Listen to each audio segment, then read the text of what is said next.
Elisabeth Laville est fondatrice du cabinet Utopie. On vous connaît bien puisque depuis pas mal d'années, vous travaillez sur l'engagement social, sociétal des entreprises. On appelle ça la RSE.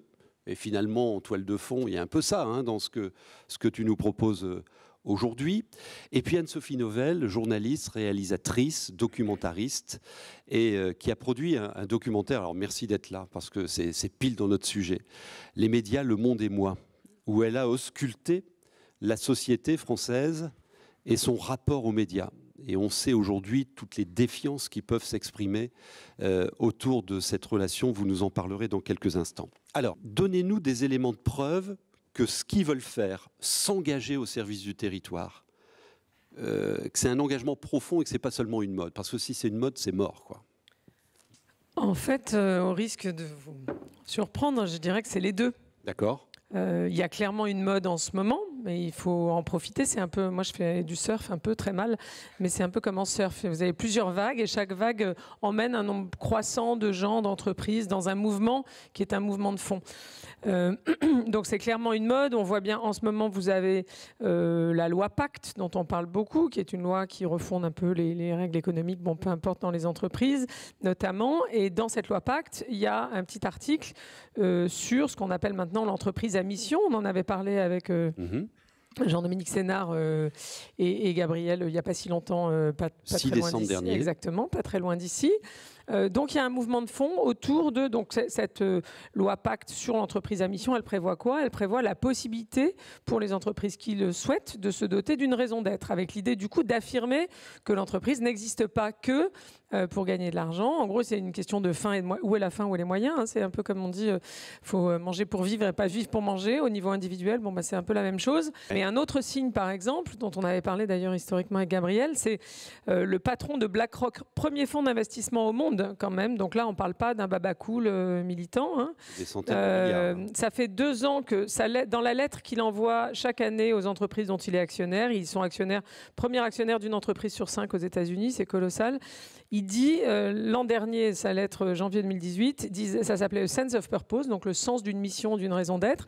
Et il disait, à terme, on n'investira plus que dans des entreprises qui ne se contentent pas de limiter leurs impacts négatifs, genre les émissions de CO2, les déchets, etc., mais qui vont essayer d'avoir une contribution positive à la société. Et cette année, il a réitéré en disant, de toute façon, dans la plupart des pays, il y a une défaillance des pouvoirs publics à prendre en charge l'intérêt général. Et donc, la société civile se tourne vers les entreprises pour faire ça. Donc il y a un mouvement de fond aussi. Ce mouvement-là, au fond, se poser la question de ce pourquoi on existe, forcément, c'est un mouvement de fond. En même temps, ça bouscule, parce que entreprise, objet d'intérêt collectif, on a une mission aussi. Elle doit se donner une mission. Vous avez, très vite, un ou deux exemples de ce qui se passe ailleurs, des beaux exemples à suivre? Alors, en France, il n'y en a pas énormément, d'autant plus que ce sujet de la raison d'être est en train d'émerger avec la loi Pacte. Du coup, ça amène, il ne faut pas se leurrer, ça va amener aussi plein de gens à se poser ces questions-là, à y répondre plus ou moins bien. Certains y répondront moins bien que la Voix du Nord, à mon avis. Mais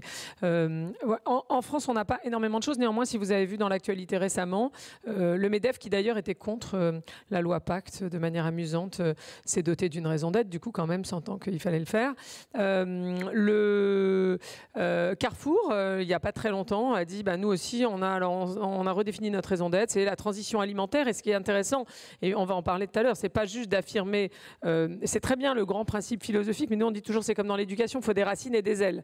Donc les ailes, c'est la raison d'être un peu inspirante en haut, et il va falloir que tout ça descende très concrètement dans des pratiques, dans des offres, dans le quotidien des produits et des services. À l'étranger, le meilleur exemple, c'est celui que j'avais donné à Gabriel au début, parce c'est celui de Patagonia, moi que j'aime beaucoup, parce que qui est une entreprise donc d'origine californienne qui fait des vêtements outdoor plutôt pour aller faire des sports en pleine nature, et qui a décidé il y a quelques années de devenir vraiment l'entreprise la plus écologique au monde, en gros, et d'emmener non seulement son secteur, mais l'ensemble des entreprises dans cette voie. Et alors, de manière intéressante, ils viennent d'ailleurs de redéfinir leur raison d'être là il y a quelques jours, parce qu'ils avaient un truc qui datait d'il y a 20-25 ans.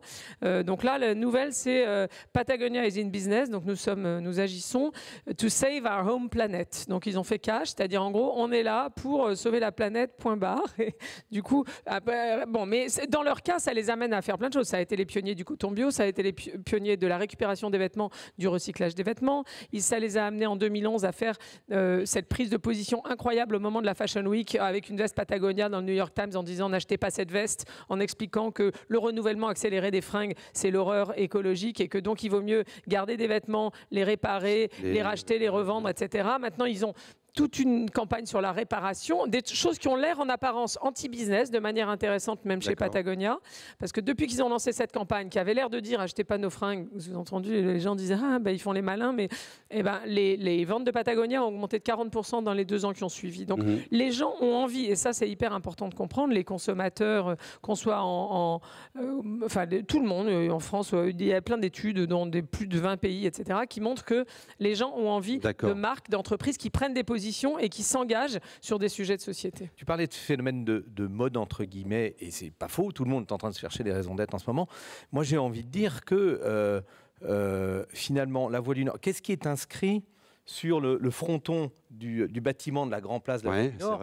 Je crois que c'est défendre le travail dans la région du Nord. Ça a été écrit il y a quelques années, ça. Mais finalement, c'est une raison d'être. Dès le premier jour, je pense que l'entreprise de médias régional, le média régional que nous sommes, avait sa raison d'être. Ouais, donc peut-être que par rapport à d'autres entreprises qui s'en cherchent une actuellement, parce que c'est bien de le faire et que ça peut rapporter, nous, on est dans un mouvement qui vient de loin chez nous. C'est génétique. Et de toute façon, ça marche que si c'est authentique, connecté à l'ADN, à l'histoire, etc. Et souvent, ces exercices de raison d'être vont consister juste à revamper un peu, à ressortir en fait ces éléments de racines, mais aussi à les projeter vers l'avenir. Le truc, c'est de ne pas se raconter qu'en regardant dans le rétroviseur, mais aussi de regarder qu'est-ce que ça prépare pour les décennies à venir. Alors, cette réunion d'aujourd'hui, elle invite le collectif de la Voie du Nord qui est là devant vous à s'engager sur cette raison d'être, mais l'engagement du collectif, c'est une somme d'engagement individuel, et même plus. Qu'est-ce que vous avez à dire à chacun d'entre eux pour dire ça vaut le coup de le faire, quoi. Alors, il y a plein de choses à dire. Je vais essayer de le faire en 30 plus secondes. De ce que j'ai dit. Le premier point, c'est que dans les médias, et Anne-Sophie va en parler, et je suis ravie qu'elle soit là pour le faire, parce que c'est l'objet de son travail en ce moment.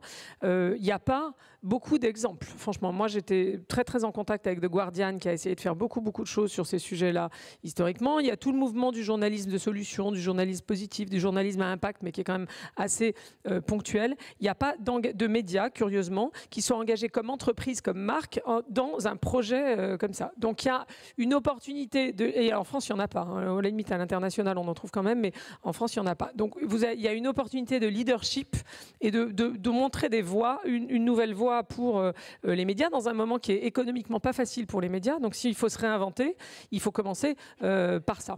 Donc ça, c'est le premier point. Le deuxième point, c'est que sur le sujet alors comme on est dans un média local, c'est encore mieux, parce qu'alors nous, chez Utopie, on est vraiment convaincus que le sujet de l'économie locale notamment, mais de la revitalisation des territoires, est un sujet majeur. Et le rôle d'un média là-dedans, sur montrer les belles histoires d'initiatives entrepreneuriales, soutenir les entrepreneurs, on sait très bien que le lien.